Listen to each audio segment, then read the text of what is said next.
Monsieur le ministre, la parole est à monsieur Jean-Charles Taugourdeau.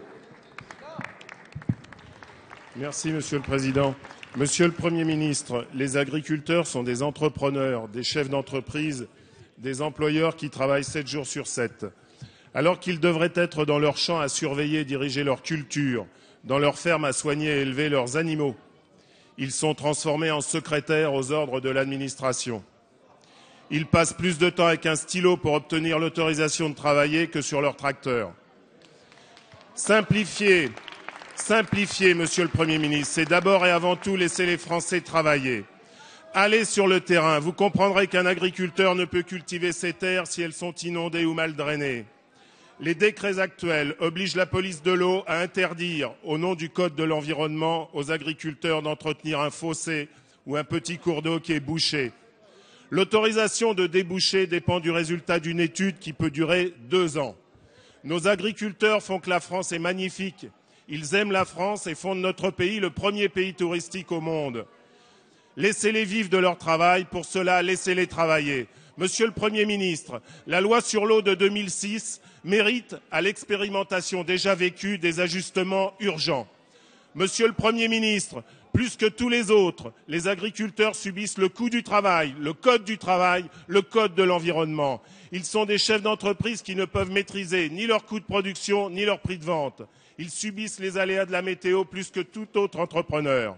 Monsieur le Premier ministre, quand allez-vous remplacer les normes qui les étouffent par de la confiance en leur expertise, en leur professionnalisme, en leur bon sens? Quand laisserez-vous les agriculteurs travailler leurs terres? Quand leur épargnerez-vous le travail de bureau? Monsieur le Premier ministre, est-ce pour faire plaisir à vos alliés écologistes que vous laissez mourir la compétitivité de l'agriculture française? Merci. La parole est à monsieur Philippe Martin, ministre de l'écologie, du développement durable et de l'énergie. Monsieur le Président, monsieur le député, garantir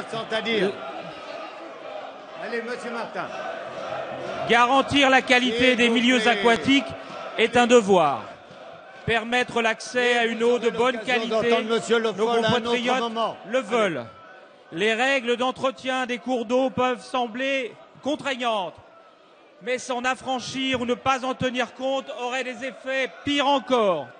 J'entends les inquiétudes que vous évoquez et j'ai écrit le 23 janvier à Xavier Belin pour lui dire que j'étais ouvert à une clarification de la loi sur l'eau, c'est-à-dire lorsque vous avez mis en place les normes qu'aujourd'hui vous dénoncez, parce que c'est votre majorité et votre gouvernement qui a fait la loi sur l'eau en 2006. Je redirai cela le 21 février prochain en participant aux États généraux de l'agriculture organisés par les chambres d'agriculture à la veille du Salon international de l'agriculture. Disposer d'un droit de l'environnement plus clair, plus simple, est une priorité du gouvernement à laquelle je suis attaché. Mais je redirai aussi, monsieur le député, que des actions menées sans les précautions nécessaires peuvent conduire à aggraver les inondations. Je redirai qu'il n'a jamais été question d'interdire aux riverains d'entretenir un cours d'eau. Et puisque votre défense des fonctionnaires n'aura duré que le temps d'une question, je redirai que je n'accepterai jamais les menaces et les intimidations à l'égard des agents chargés de la police de l'eau. Merci, monsieur.